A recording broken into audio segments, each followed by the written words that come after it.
So the John Deere 240 has a leaking hose, as you can see. I've already replaced one of them a couple years ago. This hose is leaking.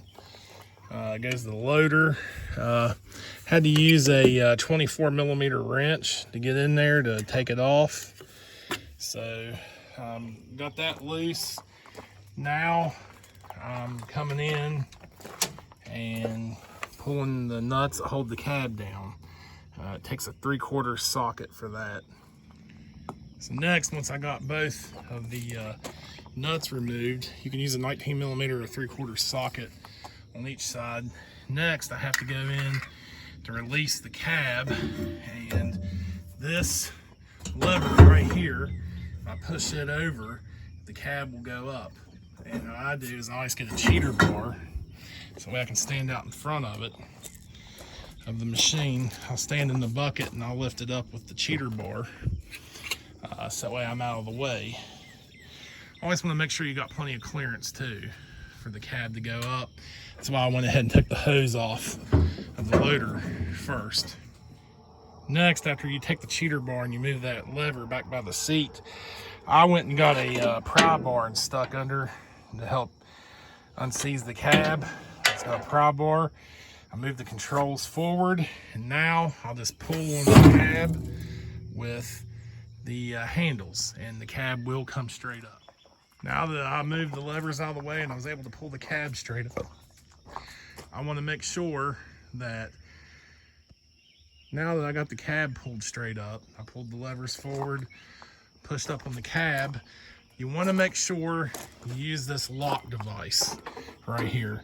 Put it in place so that way these hydraulic dampers cannot come down, because they will. If you get in there to work, it will crush you. Now I use this lock device. I also get me I got a nice piece of steel that I will put in as an extra prop to hold it up, just to make sure that you're safe, because these hydraulic dampers will and can, come down and lose their hold, and if you're under there working, it could crush you. So again, you want to lock it, and then I put another piece of steel in there. I'm going to use my bar here, and I put it in there too as an extra precaution. Now, next step, I have to get that hose. I already got it off the back on the loader. I'll need to get this panel off over there by the right control, and I'll take that off and I'll be able to access the hoses. All right, so I got all this done, got the cab secured, got that access panel off. I located the line, and so the flare nut side going to the steel line is a 1 1/8, and the actual hose line, the hose that's bad, the flare nut on it, is a 1 1/16. So I'm gonna use these 2 wrenches and get those off, and I'm gonna fish that line out and measure it up and take it to the hydraulic shop tomorrow. All right, so the hose is off. I'm going to take it to the hydraulic shop tomorrow. Like I said before, first thing I need to do tonight is I saved these plastic caps, and I'm going to use them to fill in, plug off the open hydraulic lines. That way no moisture, nothing gets in there. I'm going to fill them with this to cap them off. And then I'm also going to tarp the machine for tonight. And then I'll get the hydraulic hose. I'm kind of dreading to see the cost of it. The other hose, I went to the John Deere dealership a couple years ago, and it was almost $200. So I think I'm going to probably hit up Napa tomorrow and see what they will charge to make that hose. So we'll see how it goes.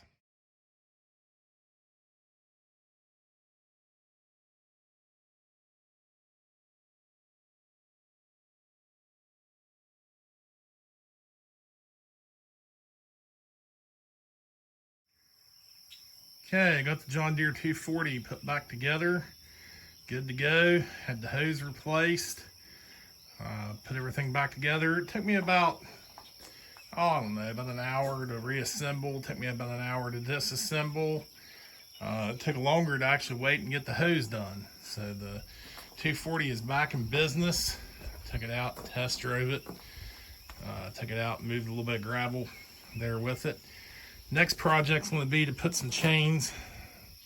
Can you put chains all the way around on it? Also, I plan on bringing it in and doing a good service here sometime soon on it. But other than that, I was just doing a few bolt checks and checking for any leaks. Don't have any. I'm planning on touching up some paint and doing a service. That'll be the next project. But that hose, I went to the local Napa store to try to get that hose made, and they could not do it. So I had to end up going to the John Deere dealer, construction dealer locally, and the hose was over $200. It was a 10-foot hose. Had 190-degree elbow on it. So it was a little pricey. It went up and more than what I paid a couple years ago when I replaced one on the other side. But it's like anything else, inflation, everything goes up. So the plan is hopefully in the future I'll know more about what hose I need, and I might be able to look on eBay or something and find some that's pre-made for a better deal.